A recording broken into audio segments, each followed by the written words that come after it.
Hey guys, it's Tuesday morning, and that will mean nothing to you because you'll be watching this whenever, but happy Tuesday from this doofus. I want to talk about the interesting way that I'm seeing how the world is looking at me lately. And this is really weird for me. So at the gym, I walk up and start talking to you, but mainly why I'm walking up and talking to you is saying, what are you actually trying to do with that? These kids are so much fun. And I love the fact they listen to me. And I'm just like I am now. I walk up and I'm like, what muscle group are you working on? And like the one guy was saying, oh yeah, I'm working on my triceps. And I said, you're working on your back.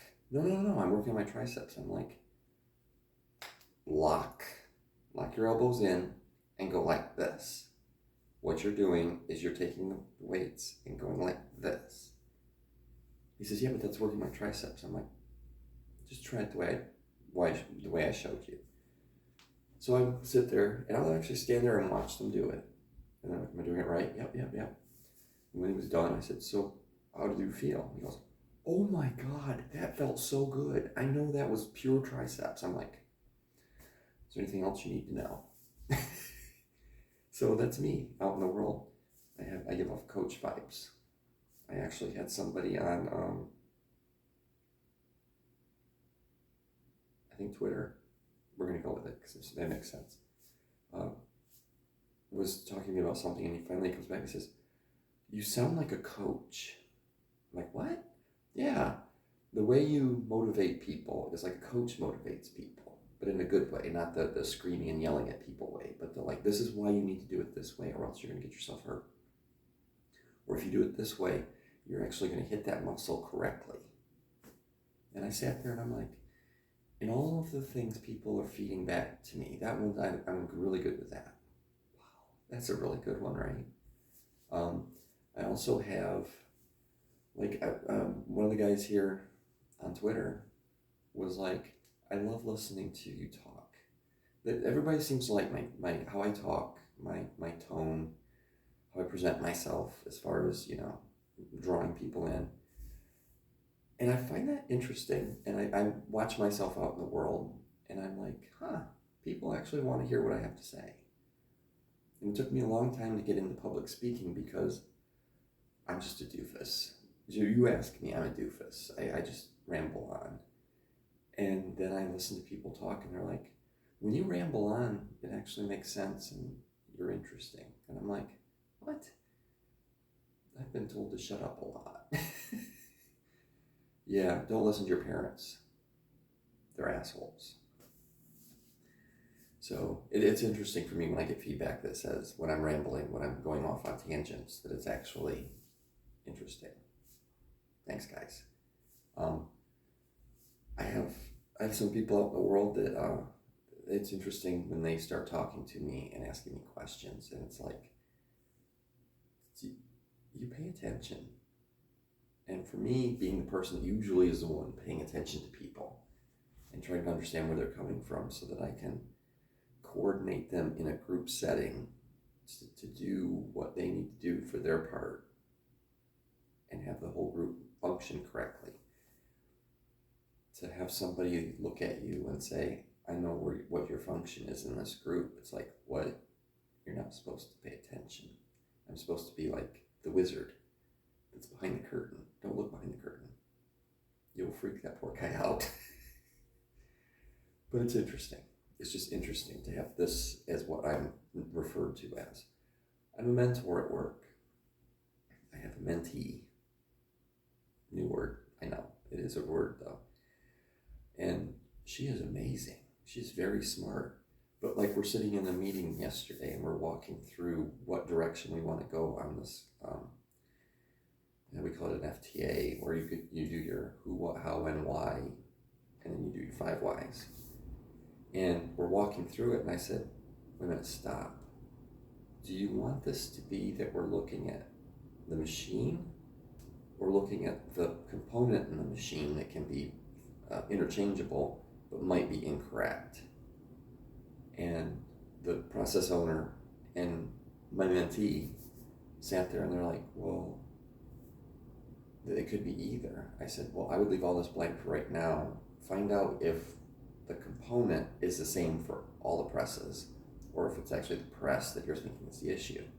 So if we're using the same component across presses and we're not finding the same issue with this component, but it's now press related, we'll point this at the press. If we find out that we're using different components, let's deep dive what the different components are and see if we see what the difference is and what direction we want to push this, because I don't want to push this at the press if it's the component. And everybody's like, that makes so much sense. And I sat there like, holy crap, I made sense. This is so cool. My view of myself is very different than you guys' view of me.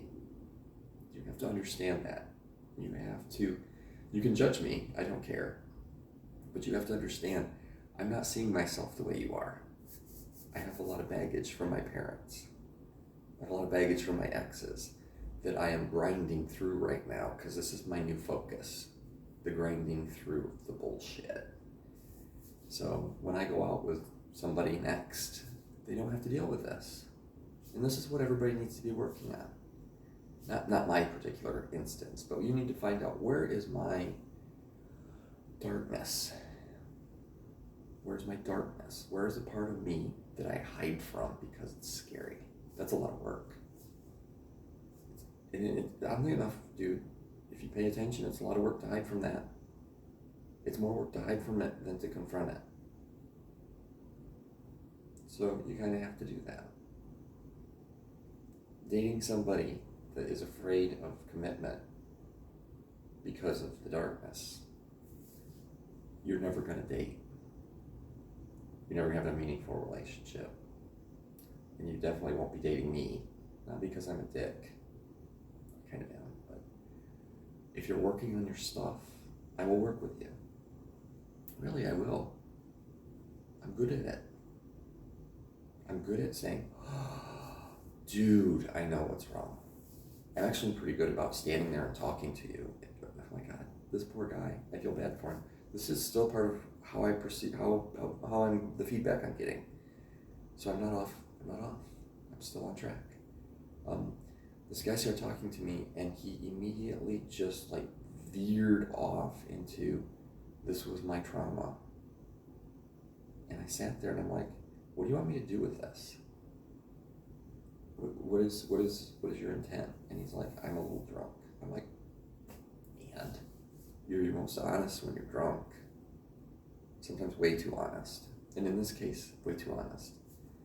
He's like, well, I just wanted you to know, because, you know, you're acting like I'm like this perfect person. I said, no, nobody's perfect. I'm acting like I'm interested in you. Because I am. I was. I still am. It ain't going anywhere. And I just said, I think you're a wonderful person. This shit happened to you. This trauma. This does not define you. This defines you. This defines you. And that didn't sink in. The darkness is what you have to work on.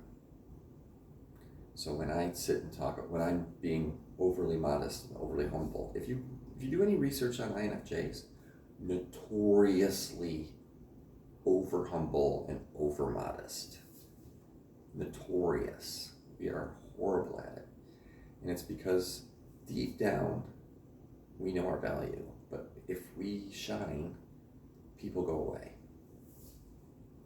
So you just stay dull. Or you shine and accept the fact that a lot of people are going to be like, holy crap, you are too intense. Yeah, I am. I'm way too intense. Way too intense. And it's a burden, and it is a privilege. My life is an adventure. Everything I do is an adventure. I'm going to end this on a funny story. So one of my coworkers, South Central Indiana, he met this lady. I don't want straight people. I'm sorry. he met this lady up in South Bend, and she basically, and they've been dating for years, and she finally said, you know, do you have any plans of this actually going to the next step? And he's like, what are you talking about? She says, this coming up and visiting on weekends thing is getting really old. I kind of want you around a lot more than what you are. And he's like, I don't know if I can find a job, blah, blah, blah. She said, if I help you, will you accept the help? Yeah. So she found him a job. Paid a lot more. Good for him, right? And this guy's phenomenal. Come to find out he's a homophobe. Come to find out he really had some kind of man crush on me. That's how it works. You get to know me and I'm like a big teddy bear with too many feelings. A big teddy bear with too many feelings. So he comes up to me and he's all worried and he's like, this is scary. I said, language. He said, what? This isn't scary. This is an adventure. I was like, what are you talking about? This isn't scary. You're going on an adventure. Say it.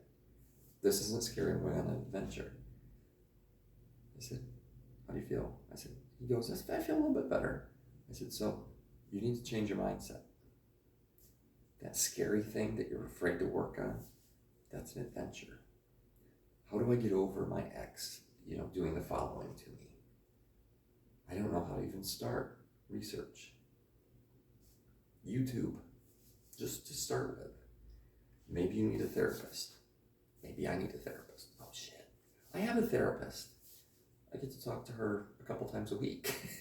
She's awesome. If you're in the Fort Wayne area, get a hold of me. I have but she's more of a child therapist, which is why we get along really well, because my inner child is the one that's like the trauma one. So, yeah, story. There's a story behind that. So, that's why I said all of that. Maybe you need therapy, and it's perfectly valid. Perfectly valid. You guys are my therapy. I'm getting a lot of feedback and that's what this is about, the feedback. I'm getting a lot of feedback that's telling me I'm okay. And I like to hear that. I feel that inside. I'm just getting now the outdoor or the outside voice that's saying, you're pretty cool. And when people at work would say it, I'm like, no, you guys are the cool ones. I'm just here to like protect you from stupid and to provide you what you need. And they're like, you don't think that's pretty cool? I'm like, is it? The answer is yes. The answer is always yes. Work on your darkness. The first thing you do is define it. Define your darkness. In my case, yeah. My self-esteem is based off of people's reaction. And if I can't read their reaction, my self-esteem goes. Recently, I've found where that does not happen. And that makes me happy. And in finding it and defining it, you have something you can attack. And you have something you can shed light on. And the darkness hates the light. And once you get enough light on that darkness, you will feel a lot better. You'll feel bad for a hot minute because you're going to have to figure out how to live with the broken aspect. But then you have to figure out how to build it back up. And that, my friends, is how I'm going to end this. I love you guys. I love you, dude. See ya.